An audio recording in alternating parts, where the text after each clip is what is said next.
Yeah, extremely excited to be here. Look, been a good year for us. Regular season champions, 45 wins, and these guys have worked their tails off. So we're in a tough place, tough regional, but our guys are ready and up to the task. So excited to be here. Hey, Ethan, Bob Holtharg, Inside Democrat Gazette. Welcome back to Fayetteville. I think I saw on a podcast you said kind of bittersweet coming back or something like that. But I just wonder what I know you obviously don't play till tomorrow, but were there any special emotions being back on the field of practice today, and just kind of what are your feelings about being back here in a regional? Yeah, for sure. I mean, being back on the field, just kind of taking it all back in. It was nice to be back, and just really excited to be up here and get to see a bunch of friends and family that I haven't got to see in a while. And I know you wouldn't have gone to Tech if you didn't think it would go well, but it's gone really, really well. I mean, you're the conference player of the year, and great two-way player. Which I don't know if anybody here knew you could pitch like that. Just kind of what's it been like there? What's been the key to your success? Oh, I've loved it so far being here at Tech. It's been a really good fit for me, and it's been the best fit for me. And really, just the coaches just allowed me to thrive and flourish in Ruston, and just to be able to do what I can do. I think I read, Luke, that you've been announced as a starter tomorrow. Is that right, Coach? Yeah, Luke will start tomorrow against Kansas State. I guess, Luke, what's your mindset going into starting the first game of the regional for y'all? There's nothing different. It's just another game. Been playing this game for a long time, and it's just like a game back in Ruston. Just ready to go. Giving my best. I guess following up on that point, I guess just how much just confidence do you feel like Coach Burroughs has just given you, hey, you're going to start the first game of an NCAA regional? I guess just talk about that trust factor that you guys have in each other. Oh, he's done a lot for me and means a lot to me, and I know that there's never a doubt when I get the ball in my mind and in his mind, and that's a good feeling as a player. Have that relationship with your head coach, and just spreads throughout the team really too. It's a good feeling. I think Luke, real quick, he's been our most consistent starter, and we're not playing any games. We don't do that. We're not trying to flip-flop Friday and Saturday and all that kind of stuff. He made first-team all-conference, and his win-loss record, really, I don't even know what it is. What is it, Maddie? You got it in front of you, Luke? Yeah, I mean, but I'll give our SIDs and our head coaches and our league a lot of credit. They voted him first-team all-conference, and we've told him, look, every time he starts, it seems like we find a way to foul up the game. Doesn't mean we lose, but his record is not indicative of what he can do out there. So he's been our most consistent starter, and Kansas State has a lot of left-handed hitters, and we're very, very, very feel good about him going tomorrow against anybody. I mean, his stuff's good, and he's just a good old farm boy from Missouri, and he's a salt-of-the-earth type kid, and confidence, that was the word I was looking for a while ago. We have very, very confident in Luke taking the mound for us tomorrow. Yeah, I guess first for Luke as a pitcher, what do you think about Ethan as a pitcher, and then Dalton, what do you think about him as a hitter? Oh, Ethan as a hitter, got to face him a lot in the fall and in the early spring, and that's not a lot of fun as a pitcher, seeing the way he can hit. But, I mean, when he's in the box and you're in the dugout, something cool is about to happen. And anytime he takes the ball, we have a really good feeling with our first team all-conference player and conference player of the year. We have a good feeling with him. Yeah, I mean, when he's in the box, we always expect something really good to happen. I mean, he's come through in the clutch a bunch of times, and I mean, he always finds a way. And then on the mound, he's a dog, and whenever it's a tight situation, I just have full confidence in him. I heard he's got a couple nicknames. Hope I got good intel. The Mayor and Country Otani. I get the second one. I'm not quite sure about the first one. Could you guys explain that? Well, he's the mayor of Ruston, Louisiana, just to clear that up. Yeah, he runs the town. Yeah, he has a history of coming through in the big moments, so I guess it kind of just came from that as just, having some success. It just ended up becoming the mayor. I made the comment during the conference tournament, no offense to Ronnie Walker, the current mayor of Ruston, Louisiana, but Ethan, George Corona, or Darius Myers, they could run for mayor tomorrow, and they would receive votes, I can assure you. But it is an interesting, and the two-way thing, there's the Country Otani, but he's been extremely special for us all year long. Ethan, do you have a preference on the nicknames, or what do you think of those?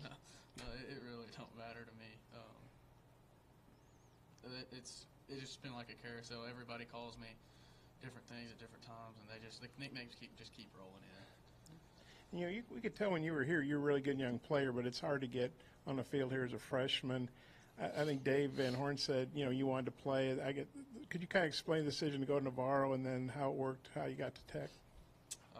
So we played down at Tech my freshman year, and I mean, I really liked it, loved the field, loved the atmosphere and stuff like that. And whenever I did decide to leave and go to Navarro, that's kind of where I'd set my sights on where I wanted to go. And I just kind of reached out to everybody that I could that might have a connection down there and kind of put the bug in that that's where I wanted to go. And I was able to get that call with Coach Gaspard and Coach Burroughs, and they made it happen. Luke, when you look at Culpepper, just I guess, what do you feel like matchup-wise you're gonna have to do well against him? To be honest with you, I don't know who he is. I haven't kept track of their other team. I'm just worried about our guys that we got in our dugout. That's really it. I'm sure he's a good ball player, but I'm just worried about these guys standing next to me. About it. Ethan, when the regional sites came out and you saw you guys were going to Fayetteville, there was a lot of speculation that was going to happen because of obviously the closeness. Just what was your initial reaction and thought on that? I was excited. I mean, obviously in any other regional you're going to be facing good teams. I just didn't know we were going to be coming, back up here, and which, I mean, obviously they're going to be good, but I was also I was excited that I was getting to come back up here and play again back where I started.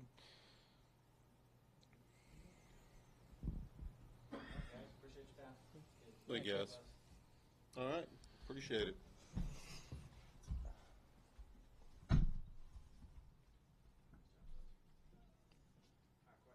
Don't leave me.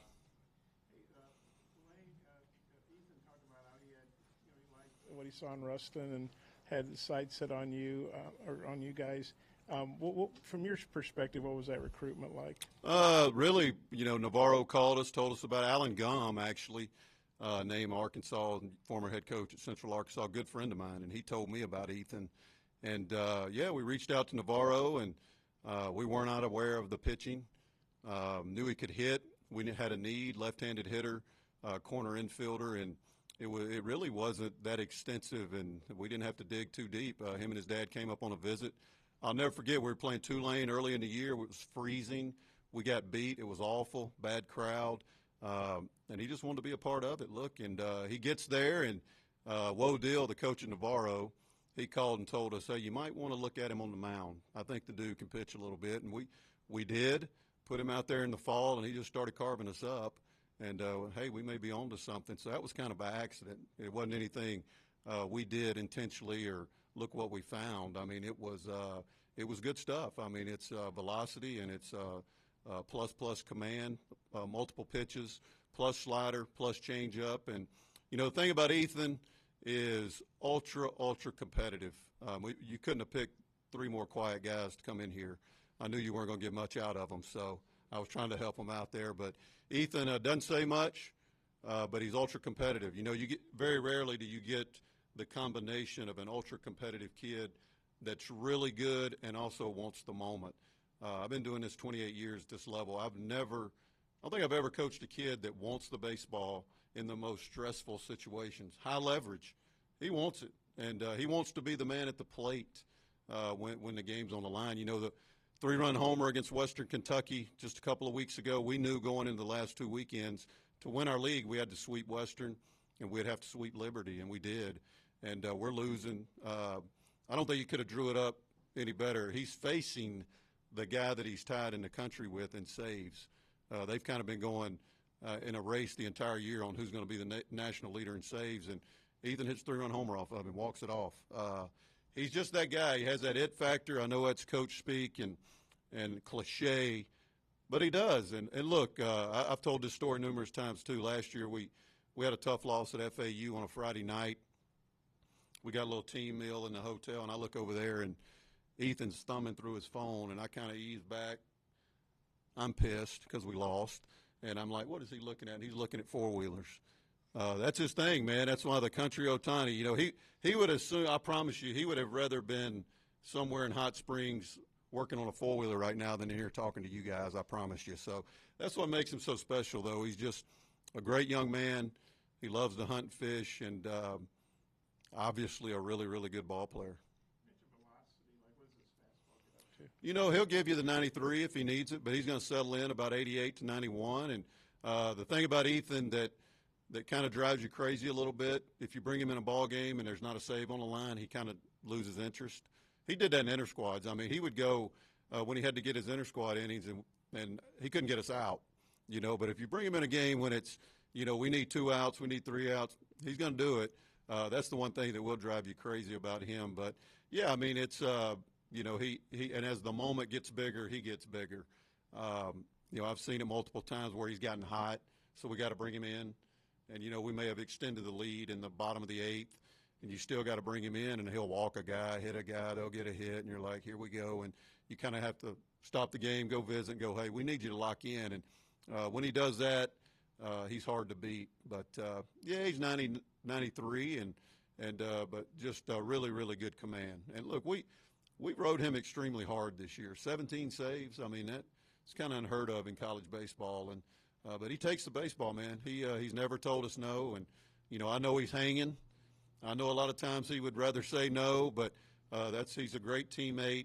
He's a team-first guy, and he's just ultra competitive, like I said, and a great human being, just a great kid. Coach, correct me if I'm wrong, but I think Ethan last year, when he wasn't pitching, he was playing in the infield. Yeah. Is that right? This year he's moved to more of a DH. What went in that decision, and maybe how much has that helped him this year, just DH in addition to pitching? That's a great point. Extremely. Helped him a lot. He's one of the rare guys, too, that would just rather DH. He wants to take BP and go work on his pitching. And there's not a lot of kids. I want to play short. I want to play third. And Ethan's not like that. Let me hit, put me in the 3-hole, let me get some big hits for you and give me the ball when the game's on the line. And you just don't run into that very often. I think it's helped him a lot. Look, Dalton Davis broke his hand earlier in the year, and Ethan had to go play right. And quite frankly, the 2 weeks he was playing a position, he struggled on the mound. You know, you think about it and you go, look, he's running from right field to the dugout 9 times a game. I mean, he's running a couple of miles probably. He's on his feet, and I think it kind of wore him down a little bit. So nobody was happier when Dalton got back and he could get back in that DH role. And I think that is a phenomenal point, because I think without a doubt him not playing a position is taking some stress off of him, and he can just concentrate on hitting and concentrate on his pitching.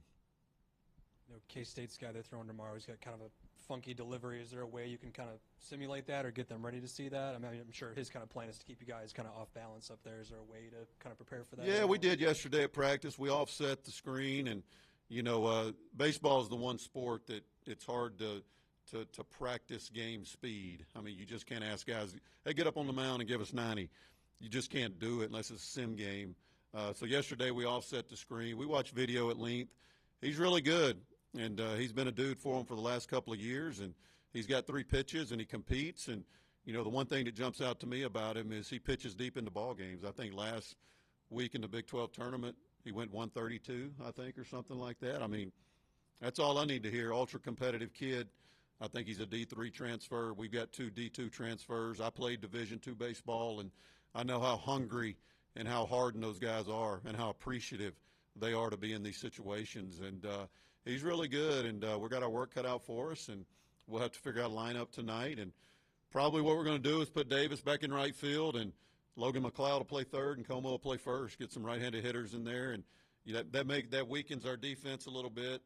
And we've been really good defensively all year. I think we're fielding well over 980, top 5 in the country. And you hate to weaken your defense somewhat, but look, when you're this time of year, you got to score, and so we'll probably change that around a little bit tomorrow. But you know, he's really good. He's been a dude for him.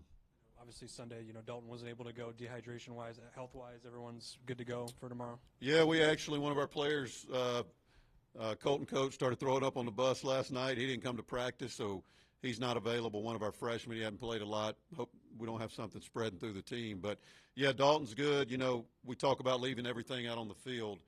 And we're in the Saturday night game against Liberty, and he comes running off the field, throws his glove, he's throwing up. And, literally left it all out there. And IVs the next day couldn't go in the championship game, but he's good. Dalton's good. These are tough young men, and they're going to be ready to go when they say play ball.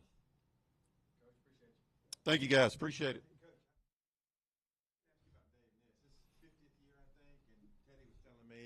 It's his last postseason. Just thoughts on having a guy like him around. Well, look, anybody, if you've done anything for 50-plus years, any job, especially the same one, I mean, it's unbelievable. And I grew up in Mississippi, and I can remember Jack Crystal was the guy at Mississippi State, did it forever. And, you know, it's the Dave, and like Jack Crystal was for me, Dave is the voice of everyone's youth that follows Louisiana Tech athletics. And, you know, you hear that voice, and it takes you back to being a young person.